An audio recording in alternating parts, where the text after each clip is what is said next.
अगर नाथ देखोगे अवगुण हमारे, अगर नाथ देखोगे अवगुण हमारे, तो हम कैसे भव से लगेंगे किनारे। अगर नाथ देखोगे अवगुण हमारे, अगर नाथ देखोगे अवगुण हमारे। जय श्री हरि। जय मां कंजक चैनल की तरफ से आप सभी को एकादशी की हार्दिक शुभकामनाएं। आज की वीडियो के माध्यम से एकादशी व्रत कथा आपके सामने प्रस्तुत करने जा रहे हैं। उम्मीद करती हूँ कथा का पूरा फल लेने हेतु आप कथा को शुरू से लेकर अंत तक जरूर श्रवण करेंगे, क्योंकि कथा का पूरा फल कथा को पूरा सुनने से ही मिलता है। आधा अधूरा छोड़ने से हम सिर्फ पाप के भागीदार बनते हैं। तो चलिए आज की इस कथा को हम शुरू करते हैं।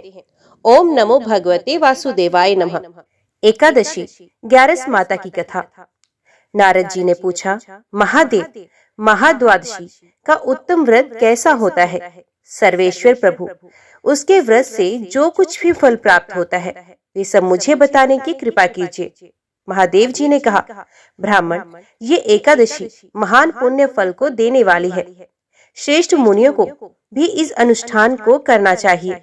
विशेष नक्षत्रों का योग होने पर ये तिथि जया, विजया, जयंती तथा पाप नाशनी इन 4 नामों से विख्यात होती है। ये सभी पापों का नाश करने वाली है। इनका व्रत अवश्य करना चाहिए। जब शुक्ल पक्ष की एकादशी को पुनर्वसु नक्षत्र हो तो वे उत्तम तिथि जया कहलाती है। उसका व्रत करके मनुष्य निश्चय ही पाप से मुक्त हो जाता है। जब तिथि विजया के नाम से विख्यात होती है, इसमें किया हुआ दान और ब्राह्मण भोजन सहस्त्र गुना फल देने वाला होता है, तथा होम और उपवास तो सहस्त्र गुण से भी अधिक फल देता है। जब शुक्ल पक्ष की द्वादशी को रोहिणी नक्षत्र हो तो वे तिथि जयंती कहलाती है। वे सब पापों को हरने वाली है। उस तिथि को पूजित होने पर भगवान श्री गोविंद निश्चय ही मनुष्य के सभी पापों को धो डालते हैं। जब कभी शुक्ल पक्ष की द्वादशी को पुष्य नक्षत्र हो तो वे महापुण्यमय पाप नाशनी तिथि कहलाती है। जो 1 वर्ष तक प्रतिदिन 1 प्रस्थ तिल दान करता है तथा जो केवल पाप नाशनी एकादशी को उपवास करता है, उन दोनों का पुण्य समान होता है। उस तिथि को पूजित होने पर संसार के स्वामी सर्वेश्वर श्री हरि संतुष्ट होते हैं तथा प्रत्यक्ष दर्शन भी देते हैं। उस दिन प्रत्येक पुण्य क्रम का अनंत फल माना गया है। सगर नंदन, कुकुस्थ, नहुस तथा राजा गाधी ने उस तिथि को भगवान की आराधना की थी, जिससे भगवान ने इस पृथ्वी पर उन्हें सब कुछ दिया था। इस तिथि के सेवन से मनुष्य 7 जन्मों के कायिक, वाचिक, मानसिक पाप से मुक्त हो जाता है। इसमें तनिक भी संदेह नहीं है। पुष्य नक्षत्र से युक्त एकमात्र पापनाशिनी एकादशी व्रत करके मनुष्य 1000 एकादशियों के व्रत का फल प्राप्त करता है। उस दिन स्नान, दान, जप, होम, स्वाध्याय और देव पूजा आदि जो कुछ भी किया जाता है उसका अक्षय फल माना गया है। इसलिए प्रयत्न पूर्वक इसका व्रत करना चाहिए। जिस समय धर्मात्मा राजा युधिष्ठिर पंचम अश्वमेघ यज्ञ का स्नान कर चुके, उस समय उन्होंने यदुवंश शिरोमणि भगवान श्री कृष्ण से इस प्रकार प्रश्न किया। युधिष्ठिर बोले, हे प्रभु, नक्त व्रत तथा एक भुक्त व्रत का पुण्य एवं फल क्या है? जनार्दन, ये सब मुझे बताइए। श्री भगवान ने कहा, हे कुंती नंदन, हेमंत ऋतु में जब परम कल्याण में मार्गशीर्ष मास आए तब उसके कृष्ण पक्ष की द्वादशी तिथि को उपवास करना चाहिए। उसकी विधि इस प्रकार है। दृढ़ता पूर्वक उत्तम व्रत का पालन करने वाला शुद्ध चित्त पुरुष दशमी को सदा एक भुक्त रहे अथवा शौच, संतोष आदि नियमों के पालन पूर्वक नक्त व्रत के स्वरूप को जानकर उसके अनुसार एक बार भोजन करे। दिन के 8वें भाग में जब सूर्य का तेज मंद पड़ जाता है उसे नक्त जानना चाहिए। रात को भोजन करना नक्त नहीं है। गृहस्थ के लिए तारों के दिखाई देने पर नक्त भोजन का विधान है और सन्यासी के लिए दिन के 8वें भाग में, क्योंकि उसके लिए रात में भोजन का निषेध है। कुंती नंदन, दशमी की रात व्यतीत होने पर एकादशी को प्रातः काल व्रत करने वाला पुरुष व्रत का नियम ग्रहण करे और सवेरे तथा मध्याह्न को पवित्रता के लिए स्नान करे। कुएं का स्नान निम्न श्रेणी का है। बावरी में स्नान करना मध्यम, पोखरे में उत्तम तथा नदी में उससे भी उत्तम माना गया है। जहाँ जल में खड़ा होने पर जल जंतु को पीड़ा होती हो, वहाँ स्नान करने पर पाप और पुण्य बराबर होता है। यदि जल को छानकर शुद्ध कर ले तो घर पर भी स्नान करना उत्तम माना गया है। इसलिए पांडव श्रेष्ठ घर पर उक्त विधि से स्नान करें। स्नान के पहले मंत्र पढ़कर शरीर में मृत्तिका लगाए।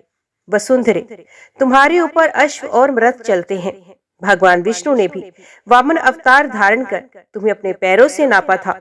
मृत्तिके, मैंने पूर्व काल में जो पाप संचित किया हो, उस मेरे पाप को आप हर लीजिए। इस तरह कहते हुए आप स्नान कर सकते हैं। व्रती पुरुष को चाहिए ये एक चित और दृढ़ संकल्प होकर क्रोध तथा लोभ का परित्याग करे। अंत्यज, पाखंडी, मिथ्यावादी, ब्राह्मण निंदक, अगम्य स्त्री के साथ गमन करने वाले, अन्यान्य दुराचारी, परधनहारी तथा पर स्त्रीगामी मनुष्यों से वार्तालाप ना करें। भगवान केशव की पूजा करके उन्हें नैवेद्य भोग लगाएं। घर में भक्ति युक्त मन से दीपक जलाकर रख दें। पार्थ, उस दिन निद्रा और मैथुन का परित्याग करे। धर्मशास्त्र से मनोरंजन करते हुए संपूर्ण दिन व्यतीत करे। नृपश्रेष्ठ, भक्ति युक्त होकर रात्रि में जागरण करे। ब्राह्मण को दक्षिणा दें और प्रणाम करके उनसे त्रुटियों के लिए क्षमा मांगे। जैसी कृष्ण पक्ष की एकादशी है, वैसे ही शुक्ल पक्ष की भी है। इस विधि से उसका भी व्रत करना चाहिए। पार्थ, द्विज को उचित है कि वे शुक्ल और कृष्ण पक्ष की एकादशी के व्रती लोगों में भेद बुद्धि न उत्पन्न करे। शंखोद्वार तीर्थ में स्नान करके भगवान गदाधर का दर्शन करने से जो पुण्य होता है तथा संक्रांति के अवसर पर 4 लाख का दान देकर जो पुण्य प्राप्त किया जाता है, वे सब एकादशी व्रत की 16वीं कला के बराबर भी नहीं है। प्रभास क्षेत्र में चंद्रमा और सूर्य के ग्रहण के अवसर पर स्नान दान से जो पुण्य होता है, वे निश्चय ही एकादशी को उपवास करने वाले मनुष्य को मिल जाता है। केदार क्षेत्र में जल पीने से पुनर्जन्म नहीं होता। एकादशी का भी ऐसा ही महात्म्य है। ये भी गर्भवास का निवारण करने वाली है। पृथ्वी पर अश्वमेध यज्ञ का जो फल होता है, इससे 100 गुना अधिक फल एकादशी व्रत करने वाले को मिलता है। जिसके घर में तपस्वी एवं श्रेष्ठ ब्राह्मण भोजन करते हैं, उसको जिस फल की प्राप्ति होती है, वे एकादशी व्रत करने वाले को भी अवश्य मिलता है। वेदांगों के परागामी विद्वान ब्राह्मण को सहस्त्र गोदान करने से जो पुण्य होता है, उससे 100 गुना पुण्य एकादशी व्रत करने वाले को प्राप्त होता है। इस प्रकार व्रती को वे पुण्य प्राप्त होता है जो देवताओं के लिए भी दुर्लभ है। रात को भोजन कर लेने पर उसे आधा पुण्य प्राप्त होता है तथा दिन में एक बार भोजन करने से देहधारियों को नक्त भोजन का आधा फल मिलता है। जीव जब तक भगवान विष्णु के प्रिय दिवस एकादशी को उपवास नहीं करता, तभी तक तीर्थ दान और नियम अपने महत्व की गर्जना करते हैं। इसलिए पांडव श्रेष्ठ, तुम इस व्रत का अनुष्ठान करो। कुंती नंदन, ये गोपनीय एवं उत्तम व्रत है जिसका मैंने तुमसे वर्णन किया है। हजारों यज्ञों का अनुष्ठान भी एकादशी व्रत की तुलना नहीं कर सकता। युधिष्ठिर ने पूछा, भगवान, पुण्यमयी एकादशी तिथि कैसे उत्पन्न हुई? इस संसार में क्यों पवित्र मानी गई तथा देवताओं को कैसे प्रिय हुई? श्री भगवान बोले, कुंती नंदन, प्राचीन समय की बात है। सतयुग में मोर नामक दानव रहता था। वे बहुत ही अद्भुत, अत्यंत रौद्र तथा संपूर्ण देवताओं के लिए भयंकर था। उस काल रूपधारी दुरात्मा महासुर ने इंद्र को भी जीत लिया। संपूर्ण देवता उससे परास्त होकर स्वर्ग से निकाले जा चुके थे और शंकित तथा भयभीत होकर पृथ्वी पर विचरा करते थे। एक दिन सब देवता महादेव जी के पास गए। वहाँ इंद्र ने भगवान शिव के आगे सारा हाल कह सुनाया। इंद्र बोले, हे महेश्वर, ये देवता स्वर्गलोक से भ्रष्ट होकर पृथ्वी पर विचर रहे हैं। मनुष्य में रहकर इनकी शोभा नहीं होती। देव, कोई उपाय बताए। देवता किसका सहारा ले? महादेव जी ने कहा, देवराज, जहाँ सबको शरण देने वाले, सबकी रक्षा में तत्पर रहने वाले जगत के स्वामी भगवान गरुड़ ध्वज विराजमान है, वहाँ जाओ, वे तुम लोगों की रक्षा करेंगे। भगवान श्री कृष्ण कहते हैं, युधिष्ठिर, महादेव जी की बात सुनकर परम बुद्धिमान देवराज इंद्र संपूर्ण देवताओं के साथ वहाँ गए। भगवान गदाधर क्षीर सागर के जल में सो रहे थे। उनका दर्शन करके इंद्र ने हाथ जोड़कर स्तुति आरंभ की। इंद्र बोले, देव देवेश्वर, आपको नमस्कार है। देवता और दानव दोनों ही आपकी वंदना करते हैं। पुंडरीकाक्ष, आप दैत्यों के शत्रु हैं। मधुसूदन, हम लोगों की रक्षा कीजिए। जगन्नाथ, संपूर्ण देवता मूर नाम के दानव से भयभीत होकर आपकी शरण में आए हैं। भक्तवत्सल, हमें बचाइए। देव देवेश्वर, हमें बचाइए। जनार्दन, हमारी रक्षा कीजिए, रक्षा कीजिए। दानवों का विनाश करने वाले कमल नयन, हमारी रक्षा कीजिए। प्रभु, हम सब लोग आपके समीप आए हैं, आपकी ही शरण में आ पड़े हैं। भगवान, शरण में आए हुए देवताओं की सहायता कीजिए। देव, आप ही पति, आप ही मति, आप ही कृता, आप ही कारण है, आप ही सब लोगों की माता और आप ही सब जगत के पिता हैं। भगवान, देव देवेश्वर, शरणागत वत्सल, देवता भयभीत होकर आपकी शरण में आए हैं। प्रभु, अत्यंत उग्र स्वभाव वाले महाबली मोर नामक दैत्य ने संपूर्ण देवताओं को जीतकर इन्हें स्वर्ग से निकाल दिया है।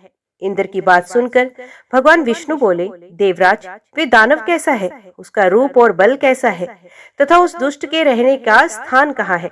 इंद्र बोले, देवेश्वर, पूर्व काल में ब्रह्मा जी के वंश में तालजंग नामक एक महान असुर उत्पन्न हुआ था, जो अत्यंत भयंकर था। उसका पुत्र मूर दानव के नाम से विख्यात हुआ। वे भी अत्यंत उत्कट, महाप्रकर्मी और देवताओं के लिए भी भयंकर है। चंद्रावती नाम से प्रसिद्ध एक नगरी है, उसी में स्थान बनाकर वे निवास करता है। उस दैत्य ने समस्त देवताओं को परास्त करके स्वर्गलोक से बाहर कर दिया। उसने एक दूसरे ही इंद्र को स्वर्ग के सिंहासन पर बैठा दिया। अग्नि, चंद्रमा, सूर्य, वायु तथा वरुण भी उसने दूसरे ही बनाए हैं। जनार्दन, मैं सच्ची बात बता रहा हूँ, उसने सब कोई दूसरे ही बना दिए हैं। देवताओं को तो उसने प्रत्येक स्थान से वंचित कर दिया है। इंद्र का कथन सुनकर भगवान जनार्दन को बड़ा ही क्रोध आया। वे देवताओं को साथ लेकर चंद्रावती पुरी में गए। देवताओं ने देखा दैत्यराज बारंबार गर्जना कर रहा है। उससे परास्त होकर संपूर्ण देवता 10 दिशाओं में भाग गए। अब वे दानव भगवान विष्णु को देखकर बोला, खड़ा रहे, खड़ा रहे। उसकी ललकार सुनकर भगवान के नेत्र क्रोध से लाल हो गए। वे बोले, अरे दुराचारी दानव, मेरी इन भुजाओं को देख। ये कहकर श्री विष्णु ने अपने दिव्य बाणों से सामने आए हुए दुष्ट दानवों को मारना प्रारंभ किया। दानव भय से विवल हो उठे। पांडुनंदन, तत्पश्चात श्री विष्णु ने दैत्य सेना पर चक्र का प्रहार किया। उससे छिन्न भिन्न होकर सैकड़ों योद्धा मौत के मुख में चले गए। इसके बाद भगवान मधुसूदन बद्रिका आश्रम को चले गए। वहां सिंहावती नाम की गुफा थी, जो 12 योजन लंबी थी। पांडुनंदन, उस गुफा में एक ही दरवाजा था। भगवान विष्णु उसी में सो रहे थे। दानव मूर भगवान को मार डालने के उद्योग में लगा हुआ था, उनके पीछे लगा हुआ था। वहां पहुंचकर उसने भी उसी गुफा में प्रवेश किया। वहां भगवान को सोते देख उसे बड़ा हर्ष हुआ। उसने सोचा, ये दानवों को भय देने वाला देवता है, अतः निस्संदेह इसे मार डालूंगा।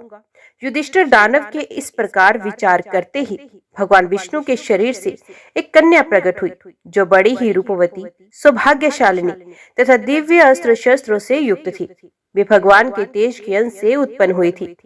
उसका बल और पराक्रम महान था। युधिष्ठिर दानवराज मूर ने उस कन्या को देखा। कन्या ने युद्ध का विचार करके दानव के साथ युद्ध के लिए याचना की। युद्ध छिड़ गया। कन्या सब प्रकार की युद्ध कला में निपुण थी। वे मूर नामक महान असुर उसके हुंकार मात्र से राख का ढेर हो गया। दानव के मारे जाने पर भगवान जाग गए। उन्होंने दानव को धरती पर पड़ा देख पूछा, मेरा ये शत्रु अत्यंत उग्र और भयंकर था, किसने इसका वध किया? कन्या बोली, स्वामी, आपके ही प्रसाद से मैंने इस महादैत्य का वध कर दिया है। श्री भगवान ने कहा, कल्याणी, तुम्हारे इस क्रम से तीनों लोकों के मुनि और देवता आनंदित हुए हैं। अतः तुम्हारे मन में जैसी रुचि हो उसके अनुसार मुझसे कोई वर मांगो। देव दुर्लभ होने पर भी वे वर मैं तुम्हें दूंगा, इसमें तनिक भी संदेह नहीं है। वे कन्या साक्षात एकादशी ही थी। उसने कहा, प्रभु यदि आप प्रसन्न हैं तो मैं आपकी कृपा से सब तीर्थों में प्रधान, समस्त विघ्नों का नाश करने वाली तथा सब प्रकार की सिद्धि देने वाली देवी बन जाऊं। जनार्दन, जो लोग आप में भक्ति रखते हुए मेरे दिन को उपवास करेंगे उन्हें सब प्रकार की सिद्धि प्राप्त हो। माधव, जो लोग उपवास, नक्त अथवा एक भुक्त होकर मेरे व्रत का पालन करें उन्हें आप धन, धर्म और मोक्ष प्रदान कीजिए। श्री विष्णु बोले, कल्याणी, तुम जो कुछ कहती हो वे सब पूर्ण होगा। भगवान श्री कृष्ण कहते हैं, युधिष्ठिर, ऐसा वर पाकर महाव्रता एकादशी बहुत प्रसन्न हुई। दोनों पक्षों की एकादशी समान रूप से कल्याण करने वाली है। इसमें शुक्ल और कृष्ण का भेद नहीं करना चाहिए। यदि उदय काल में थोड़ी सी एकादशी, मध्य में पूरी द्वादशी और अंत में किंचित त्रयोदशी हो तो वे त्रिसप्शा कहलाती है। ये भगवान को बहुत ही प्रिय है। यदि एक त्रिसप्शा एकादशी को उपवास कर लिया जाए तो एक सहस्त्र एकादशी व्रतों का फल मिलता है तथा इसी प्रकार द्वादशी में पारण करने पर सहस्त्र गुना फल माना गया है। अष्टमी, एकादशी, षष्ठी, तृतीया और चतुर्दशी ये यदि पूर्व तिथि से विध हो तो उनमें व्रत नहीं करना चाहिए। परिवर्तनी तिथि से युक्त होने पर ही इनमें उपवास का विधान है। पहले दिन में और रात में भी एकादशी हो तथा दूसरे दिन केवल प्रातः काल एक दंड एकादशी रहे तो पहली तिथि का परित्याग करके दूसरे दिन की द्वादशी युक्त एकादशी को ही उपवास करना चाहिए। ये विधि मैंने पक्षों की एकादशी के लिए बताई है। जो मनुष्य एकादशी को उपवास करता है वे बैकुंठ धाम में, जहाँ साक्षात भगवान गरुड़ ध्वज विराजमान है, वहाँ पे जाता है। जो मानव हर समय एकादशी के महात्म्य का पाठ करता है उसे सहस्त्र गोदानों के पुण्य का फल प्राप्त होता है। जो दिन या रात में भक्ति पूर्वक इस महात्म्य का श्रवण करता है वे निस्संदेह ब्रह्मत्या आदि पाप से मुक्त हो जाता है। एकादशी के समान पापनाशक व्रत दूसरा कोई नहीं है। ओम नमो भगवते वासुदेवाय नमः। आज की वीडियो में इतना ही। उम्मीद करती हूँ वीडियो आपको पसंद आई होगी। वीडियो पसंद आई हो तो वीडियो को लाइक और चैनल को सब्सक्राइब जरूर कीजिएगा। जय श्री हरि लिखकर कमेंट बॉक्स में अपनी हाजिरी और अपने सुझाव देना ना भूलेगा। तो मिलते हैं अगली वीडियो, अगली कथा के साथ। तब तक के लिए देखते व सुनते रहिए। जय मां कंजक, जय माता दी।